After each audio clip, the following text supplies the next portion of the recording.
Hello dear students, I hope आप सभी लोग बहुत अच्छे हो। Welcome to Utkarsh platform for UGC NET. So आज हम आपके जो पॉपुलर डिमांड पर मोस्ट इम्पॉर्टेंट टॉपिक्स हैं यूजीसी नेट पॉलिटिकल साइंस के, तो अगर आप अपना जेआरएफ एंड नेट में सिलेक्शन इंश्योर करना चाहते हैं तो बेसिकली सिलेबस को आज हम पूरा डिकोड करेंगे कि कौन से ऐसे टॉपिक हैं जिनको आपको सबसे ज़्यादा अभी प्रायोरिटाइज करना ज़रूरी है, राइट। सो हम यूनिट बाय यूनिट आपके लिए पूरा ये जो प्रोसीजर है, पूरा आपका जो बेसिकली यूनिट्स हैं, टॉपिक्स हैं, उन सबको डिकोड करेंगे। सो आगे बढ़ने से पहले आप में से कई एस्पिरेंट्स ऐसे होंगे जो basically for the first time ये एग्ज़ाम दे रहे होंगे, तो उनको छोटा सा मैं स्ट्रक्चर जो एग्ज़ाम का है वो ब्रीफ कर देती हूँ। So basically UGC net examination आपका असिस्टेंट प्रोफेसर एलिजिबिलिटी के लिए एक नेशनल लेवल एग्ज़ामिनेशन होता है जिसे एनटीए कंडक्ट कराती है, राइट। और ये एग्ज़ामिनेशन आपका कंप्यूटर बेस्ड होता है, सीबीटी मोड होता है। यहाँ पर आपके दो पेपर्स होते हैं, पेपर 1 एंड पेपर 2, राइट। सो यहाँ पर आपके पेपर 1 में 50 क्वेश्चंस होते हैं और आपके 100 क्वेश्चंस सब्जेक्ट जो आपका पेपर होता है उसमें होते हैं। सो टोटल आपके 150 क्वेश्चंस होते हैं, राइट, ऑफ 300 मार्क्स। अगर हम पेपर के ड्यूरेशन की बात करें तो यहाँ पर पेपर 1 और पेपर 2 में किसी भी तरीके का गैप नहीं होता। 3 घंटे की जो टाइमलाइन है उसी में आपको दोनों पेपर 1 और पेपर 2 यानी कि 150 क्वेश्चंस मैनेज करने होते हैं। यहाँ पर एक अच्छी बात आप लोगों के लिए ये है कि किसी भी तरीके की कोई नेगेटिव मार्किंग नहीं है और पेपर आपका English and Hindi bilingual form में आता है, राइट। तो क्योंकि कोई नेगेटिव मार्किंग नहीं है तो कट ऑफ यहाँ पर नुकसान हमें ये है कि थोड़ी ज़्यादा जाती है, राइट। तो वो एक डिसएडवांटेज है, पर एडवांटेज ये है कि आप ज़्यादा से ज़्यादा प्रैक्टिस करके अपनी जो तैयारी है स्ट्रेटेजिकली करके आप क्या कर सकते हो, ज़्यादा से ज़्यादा मार्क्स यहाँ पर स्कोर कर सकते हो। और वो काम कैसे करना है वो हम आज के सेशन में डिस्कस करेंगे। सो बेसिकली हमारा जो सेशन एकदम अच्छे से स्टार्ट करने से पहले, यानी कि जो टॉपिक्स हैं वो स्टार्ट करने से पहले हम देख लेते हैं कि हमारा जो ट्रेंड एनालिसिस कट ऑफ का क्या रहा है। पॉलिटिकल साइंस में अगर हम बात करें तो जनरल कैटेगरी में जेआरएफ की जो कट ऑफ है वो कितनी जाती है, क्या चांसेस होते हैं, उसमें क्या ट्रेंड अभी चल रहा है। तो अगर हम बात करें कट ऑफ की तो आपकी जो लास्ट साइकिल हुई है उसमें बेसिकली दिसंबर 2025 में 214 आपके जो मार्क्स हैं, यानी कि आपके 107 क्वेश्चंस करेक्ट होने चाहिए आउट ऑफ 150, तो जनरल कैटेगरी में आपका जेआरएफ हो जाएगा। अब अगर हम बात करें बाकी कैटेगरीज की तो आप थोड़ा सा एक मार्जिन 2 से 3 मार्क्स का, 4 से 5 मार्क्स का कम लेकर चल सकते हैं। हम यहाँ पे जनरल कैटेगरी जेआरएफ को ही टारगेट करेंगे, राइट, क्योंकि अगर आप अदर कैटेगरी से भी आते हैं तो भी आपको टारगेट यही लेकर चलना है, राइट, क्योंकि कट ऑफ का अगर देखिए अगर डाउन चली गई तो आपके फेवर में है, लेकिन हमें तैयारी कहाँ करनी है कि जो ज़्यादा से ज़्यादा मार्क्स स्कोर करना है, राइट। तो टारगेट हमें हमेशा क्या लेकर चलना है, जनरल कैटेगरी जेआरएफ की जो कट ऑफ है उससे और ज़्यादा ही टारगेट हमें लेकर चलना है। लेकिन इससे पहले आपका जो जून 2025 का जो साइकिल था उसमें सारे रिकॉर्ड्स ब्रेक हो गए। आपके 122 क्वेश्चंस बेसिकली यहाँ पर 244 मार्क्स हमें कट ऑफ देखने को मिली थी पॉलिटिकल साइंस की। उसके रीजंस ये थे कि एक तो जो रिपीटेड कैंडिडेट्स थे, यानी ऐसे कैंडिडेट जिनका नेट हो चुका है, जेआरएफ के लिए एग्ज़ाम दे रहे हैं, तो ऐसे एस्पिरेंट्स की वजह से थोड़ी कट ऑफ बढ़ जाती है। दूसरा रीज़न क्या है कि आपका जो पेपर है काफ़ी ज़्यादा फैक्चुअल एंड क्रोनोलॉजी बेस्ड हो गया है, यानी कि हमें पेपर काफ़ी ज़्यादा कैसा देखने को मिल रहा है, फैक्चुअल, जहाँ पर आपके रिपीटेडली क्वेश्चंस कहाँ से आ रहे हैं, क्रोनोलॉजी में से आ रहे हैं। तो इन सारे रीजंस की वजह से कट ऑफ इंक्रीजिंगली हमेशा हाई जा रही है। मेमोरी बेस्ड जो पेपर है वो हमें देखने को मिल रहा है। तो ऐसे में मेमोरी बेस्ड पेपर को काउंटर करने की सबसे अच्छी जो रणनीति है, स्ट्रेटजी है, वो क्या है, इफेक्टिव रिवीजन करना, राइट। हम मेमोरी बेस्ड पेपर को तभी बीट कर सकते हैं जब रिवीजन स्ट्रॉन्ग हो। तो आज का हमारा सेशन इसी से संबंधित है कि इफ़ेक्टिव जो रिवीजन है, यानी कि आपके कौन से यूनिट ज़्यादा इम्पॉर्टेंट हैं और कौन से यूनिट से क्वेश्चंस आ रहे हैं, और उनमें भी टॉपिक्स कौन से ऐसे हैं जो हमें मिस नहीं करने हैं। सो बेसिकली आपके जो पहले 3 यूनिट हैं, मैं बच्चों को बोलती हूँ कि ये आपके बिल्डिंग ब्लॉक है, आपकी फाउंडेशन है, आपका western political thought, Indian political thought और पॉलिटिकल थ्योरी। तो आपको इन तीनों यूनिट में से कोई भी टॉपिक छोड़ना नहीं है। अब बात करते हैं हम रिवीजन की, कि हमें एक बार तो सारे तीनों यूनिट्स पढ़ने हैं। अब उसमें से ट्रेंड की अगर हम बात करें तो वेस्टर्न पॉलिटिकल थॉट में जो आपके नए थिंकर्स हैं, जैसे जो थोड़े से लेटेस्ट हैं, कंटेम्प्रेरी थिंकर्स हैं, जैसे मैरी वॉलस्टोनक्राफ्ट हैं, हैना एरेंड हैं, राइट, ग्रामसी हैं, इसके अलावा फ्रांस फैनन हैं। तो इनसे जो क्वेश्चंस हैं वो हमें थोड़े से ज़्यादा देखने को मिल रहे हैं। पर हमारे लिए इसमें पॉजिटिव चीज़ ये है, पॉजिटिव एस्पेक्ट ये है कि हमें क्या करना है कि थिंकर्स ये छोटे हैं, तो यहाँ पे रिवाइज करने के लिए भी कंटेंट हमारे लिए लिमिट हो जाता है एज़ कम्पेयर टू जो आपके बड़े थिंकर्स हैं, राइट, जैसे प्लेटो, एरिस्टोटल, कार्ल मार्क्स। तो ये थोड़े से बिग थिंकर्स हैं जहाँ पर कंटेंट पढ़ने के लिए ज़्यादा हो जाता है। तो अगर कंटेम्प्रेरी थिंकर्स में से क्वेश्चन ज़्यादा आ रहे हैं तो हमारे लिए फ़ायदे की बात है, राइट। तो इस तरीके से वेस्टर्न पॉलिटिकल थॉट और इंडियन पॉलिटिकल थॉट, तो इनको आपको कैसे अप्रोच करना है वो भी हम देख लेते हैं कि थिंकर्स की जो बुक्स हैं, सबसे पहले तो आप शुरुआत करें बैकग्राउंड से। कोई भी थिंकर आप पढ़ रहे हैं उनका एक जीवन काल, जीवन परिचय देखें। ये आपके एग्ज़ाम में नहीं आता है, पर यहाँ से आपकी एक बेसिक अंडरस्टैंडिंग डेवलप होती है। उसके बाद उनकी बुक्स और उनके ईयर ऑफ पब्लिकेशन, उनके प्रकाशन के जो वर्ष हैं पुस्तकों के, वो भी याद करने हैं। उसके बाद में थिंकर के कंसेप्ट जो हैं और एक थिंकर का क्रिटिकल एनालिसिस, कि बाकी जो विचारक हैं वो उस थिंकर के बारे में क्या कह रहे हैं, ऐसे स्टेटमेंट से भी एग्ज़ाम में क्वेश्चन आ जाता है। तो हमें इन 4 कैटेगरीज में थिंकर्स को क्या करना है, कवर करना है, राइट। चाहे वो आपके वेस्टर्न पॉलिटिकल थॉट हो या फिर इंडियन पॉलिटिकल थॉट हो, तो इनके आपको क्या करना है, छोटे छोटे अपने हैंड रिटन शॉर्ट नोट्स तैयार करने हैं। तो ये तो आपके थिंकर वाला पोर्शन हो गया, राइट। इंडियन में थिंकर्स ज़्यादा हैं, लेकिन कंटेंट इसमें क्या करना है, हमें सीमित कंटेंट रेफर करना है। कैसे इनको अप्रोच करना है, तो वही 4 कैटेगरीज हैं, इनका एक बैकग्राउंड, इनके बुक्स, इनके कौन से इम्पॉर्टेंट कंसेप्ट हैं और इनका एक क्रिटिकल एनालिसिस। पॉलिटिकल थ्योरी की अगर हम बात करें तो यहाँ पर भी आपके जैसे मल्टीकल्चरलिज्म है, पोस्ट मॉडर्निज्म है, जो थोड़े कंटेम्प्रेरी अप्रोचेज हैं, वहाँ से क्वेश्चन ज़्यादा आते हैं।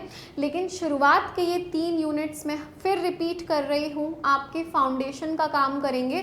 तो कोशिश करें कि यहाँ से इनसे जुड़े हुए, इन कंसेप्ट से, ट्रेडिशन से जुड़े हुए अगर कोई विचारक हैं, थिंकर्स हैं, तो वो आपको मिस आउट नहीं करने हैं। तो इन तीनों यूनिट्स को आप कॉम्प्रिहेंसिवली क्या करें, अच्छे से कवर करें। यहाँ से थोड़ा सा इसमें लेज़ी अप्रोच नहीं अपनाएं, राइट। इसका कोशिश करें थोड़े डिटेल्ड नोट्स हों आपके पास में और उनका अच्छे से रिवीजन आप कर लें, क्योंकि ये आपके बेसिक्स को स्ट्रॉन्ग करेगा। अब हम बात करते हैं हमारी जो कंपैरेटिव पॉलिटिक्स से। देखिए ज़्यादा जो क्वेश्चंस हैं वो आजकल हमें देखने को नहीं मिल रहे। सो कंपैरेटिव पॉलिटिक्स की अगर हम बात करें तो 1 से 2 टॉपिक्स हैं।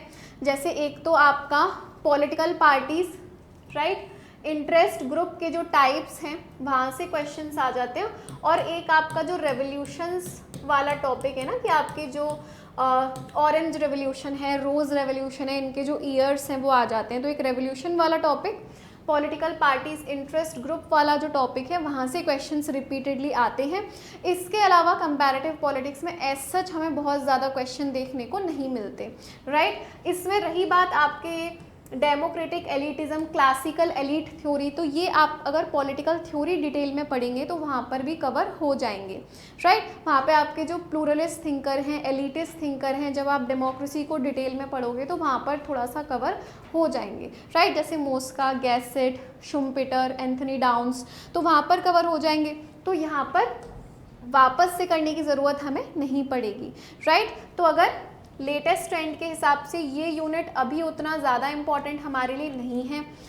इसके अलावा अगर हम बात करें आईआर और फॉरेन पॉलिसी की, तो ये यूनिट मोस्ट इम्पॉर्टेंट यूनिट है। जैकपॉट यूनिट आपके दो हैं, एक तो इंडियन पॉलिटी है और एक आईआर है, राइट। आईआर में हमारे लिए क्या इम्पॉर्टेंट है, एक बेसिक अंडरस्टैंडिंग के लिए अप्रोचेस इम्पॉर्टेंट हैं, राइट। इसके अलावा हमारे जो ऑर्गेनाइजेशंस हैं वो इम्पॉर्टेंट हैं। और अगर हम ट्रेंड की बात करें तो वर्ल्ड हिस्ट्री से जुड़े जो इवेंट्स हैं, यानी आपके जो वर्ल्ड वॉर हैं फर्स्ट एंड सेकंड, इसके अलावा कोल्ड वॉर से संबंधित जितनी भी घटनाएं हुई हैं वो हमारे लिए इम्पॉर्टेंट है। उनकी जो टाइमलाइन है वहाँ से क्वेश्चन आते हैं। दूसरा, आपके आईआर में एक तो अप्रोचेस हमने कवर कर ही लिए, और आपकी जो डिसआर्मामेंट ट्रीटीज़ हैं, राइट, निशस्त्रीकरण से संबंधित आपकी जो ट्रीटीज़ हैं वो हमारे लिए एग्ज़ाम पॉइंट ऑफ व्यू से क्या है, बहुत ज़्यादा इम्पॉर्टेंट है, राइट। तो वो आ जाएगा। अपार्ट फ्रॉम दैट जो ऑर्गेनाइजेशंस हैं जैसे यूएनओ है, राइट, तो यूनाइटेड नेशंस के जो बेसिकली सहकारी जो संगठन हैं, राइट, असिस्टिंग ऑर्गेनाइजेशंस हैं, वहाँ से भी क्वेश्चन आ जाते हैं, राइट। इसके अलावा आपके जो है आसियान है, यूरोपियन यूनियन है, तो ऑर्गेनाइजेशंस तो छोटे छोटे शॉर्ट नोट्स आपको हर ऑर्गेनाइजेशन के यहाँ पर बनाने हैं, तो वो हमारे लिए जो है नॉन नेगोशिएबल है, उसमें हमें बिल्कुल लेज़ी अप्रोच नहीं अपनाना है। तो ऑर्गेनाइजेशंस हैं, अप्रोचेज़ हैं, ट्रीटीज़ हैं, और कोल्ड वॉर और वर्ल्ड वॉर के इवेंट्स हमें क्या करने हैं, इंटरनेशनल रिलेशंस में अच्छे से कवर करने हैं। इसके अलावा फॉरेन पॉलिसी जो है पूरी तरीके से डायनेमिक टॉपिक है, राइट। तो ये काफ़ी ज़्यादा करंट से जुड़ा हुआ है, इवन दो आपके एग्जामिनेशन में बहुत ज़्यादा करंट ओरिएंटेड क्वेश्चंस नहीं आते, लेकिन अगर आप करंट से जुड़े उन क्वेश्चंस को अच्छे से अटेम्प्ट कर लोगे तो कंपटीशन में आप थोड़ा सा ऊपर आ जाओगे, आपका स्कोर क्या हो जाएगा, इम्प्रूव हो जाएगा। तो अगर आप फॉरेन पॉलिसी को, आपके जैसे विजन आईएएस की मैगजीन भी आती है, PT 365 है, वो आप रेफ़र कर सकते हो, राइट। और फॉरेन पॉलिसी की स्टैटिक पोर्शन के लिए राजीव सीकरी जी की भी एक पुस्तक है, काफ़ी ज़्यादा बच्चे उसको रेफ़र करते हैं, राइट, तो वहाँ से आप कवर कर सकते हो। तो हमारे लिए आईआर और फॉरेन पॉलिसी क्या है, काफ़ी ज़्यादा इम्पॉर्टेंट है। यहाँ पर जैसे लुक ईस्ट है, लुक वेस्ट है, GCC है, ब्रिक्स है, यूरोपियन यूनियन है, इंडिया का जो रिलेशन है, और हमारे पास जो न्यूक्लियर पॉलिसी है, और जो नॉन अलाइनमेंट मूवमेंट है, नॉन अलाइनमेंट मूवमेंट के जो समिट्स हुए हैं वो भी बहुत ज़रूरी है। उनमें से कौन से समिट हाल ही में हुए, कौन से मेंबर ने नैम ज्वाइन किया, कौन जो है नैम के ऑब्जर्वर मेंबर्स हैं, नैम से जुड़े सारे जो फैक्ट्स हैं आपको तैयार करने हैं। नॉन अलाइनमेंट से और न्यूक्लियर पॉलिसी से क्वेश्चंस आते हैं, राइट। तो बेसिकली ये हमारे लिए इम्पॉर्टेंट है। अपार्ट फ्रॉम दैट हम आते हैं हमारे दूसरी जैकपॉट यूनिट, और वो कौन सी है, पॉलिटिकल इंस्टीट्यूशंस इन इंडिया या फिर इंडियन पॉलिटी।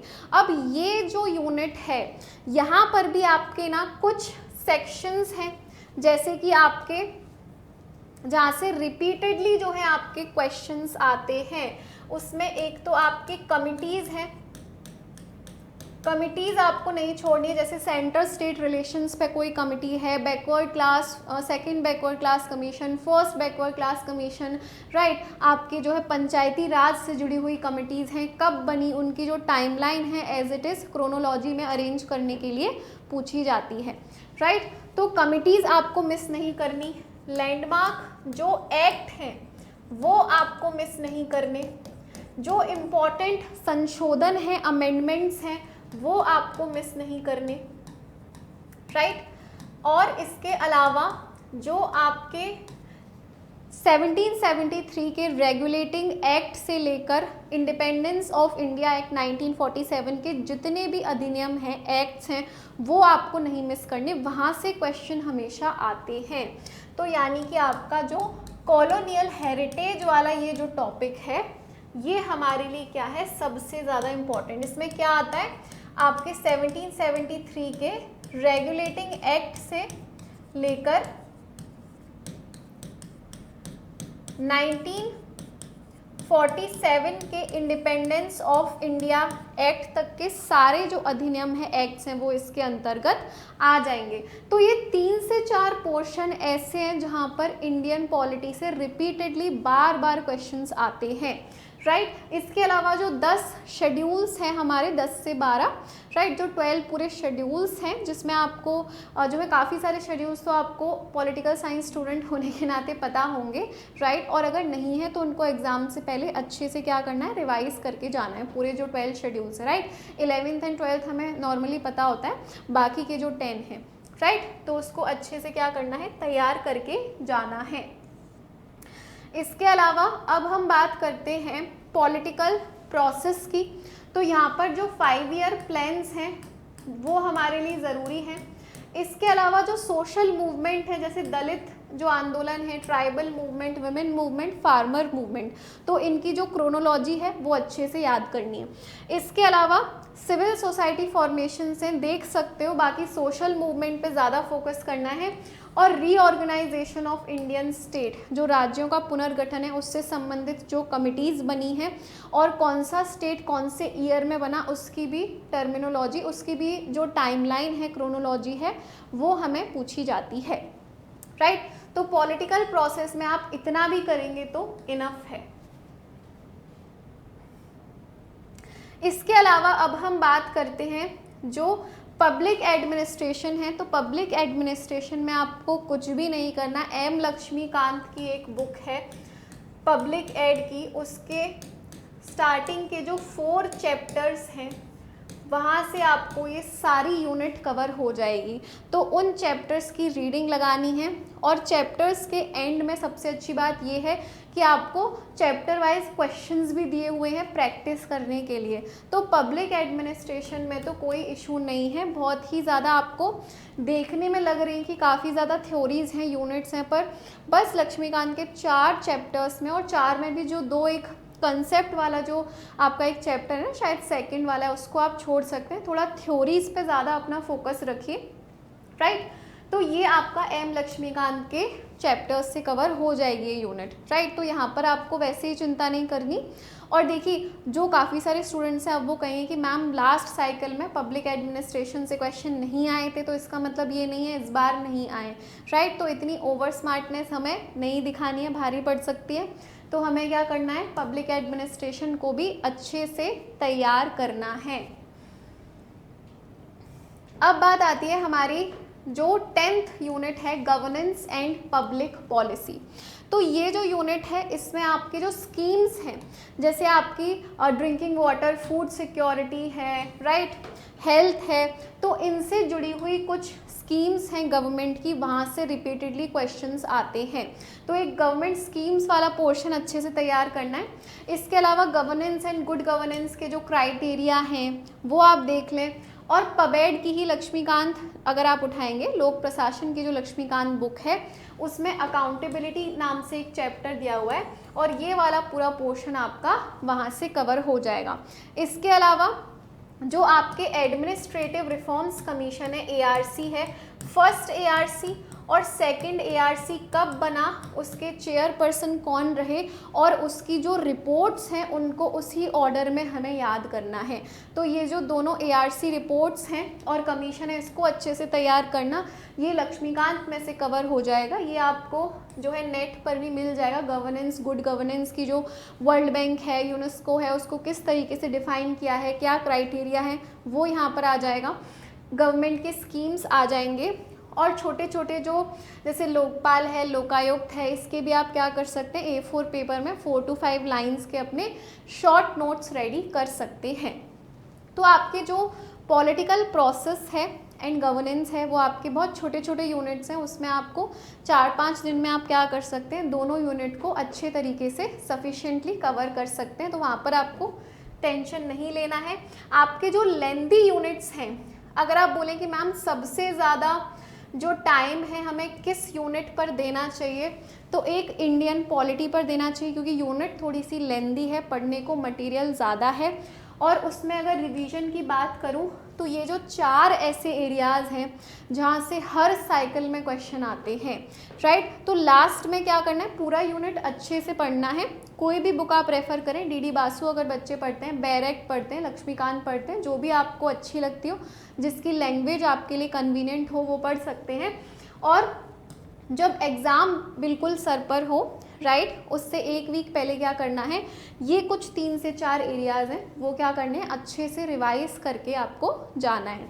तो एक तो इंडियन पॉलिटी पे सबसे ज़्यादा टाइम दें, और उसके अलावा इंटरनेशनल रिलेशंस पे भी बहुत अच्छा खासा टाइम आपको देना पड़ेगा, राइट। लेकिन ये एक बार की मेहनत है। एक बार आप इसका ना कंसेप्चुअल जो पार्ट है अच्छे से समझ गए, जैसे आईआर के अप्रोचेस आप समझ गए, फिर फैक्ट्स में ज़्यादा दिक्कत आपको नहीं आएगी, राइट। यहाँ पर जो ये इवेंट्स हैं वर्ल्ड वॉर, कोल्ड वॉर से संबंधित और डिसआर्मामेंट की जो ट्रीटीज़ हुई हैं, इसको बिल्कुल भी इग्नोर नहीं करना। जब लास्ट में रिवीजन करो तो आपको ये चीज़ें देखकर जानी हैं।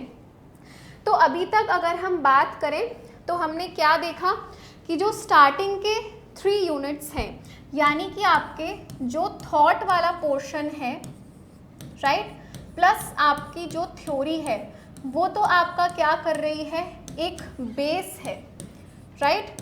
और उसके बाद का आपको जितना टाइम बचता है वो किसको देना है, एक तो पॉलिटी को देना है, और प्लस इंटरनेशनल रिलेशंस, जिसमें फॉरेन पॉलिसी के भी कुछ टॉपिक आ जाएंगे, जैसे न्यूक्लियर पॉलिसी है, राइट, आपके जो नेम है, नॉन अलाइनमेंट मूवमेंट है, वो आ जाएगा। और उसके बाद का जो टाइम है, एग्ज़ाम से 1 वीक पहले आप छोटे छोटे यूनिट्स को दे सकते हैं, जैसे प्रोसेस है, गवर्नेंस है, क्योंकि उसमें कुछ सेलेक्टेड टॉपिक्स ही आपको पढ़ने हैं, जैसे 5 ईयर प्लान्स हो गए, राइट, अकाउंटेबिलिटी कंट्रोल हो गए, गवर्नमेंट की स्कीम्स हो गई।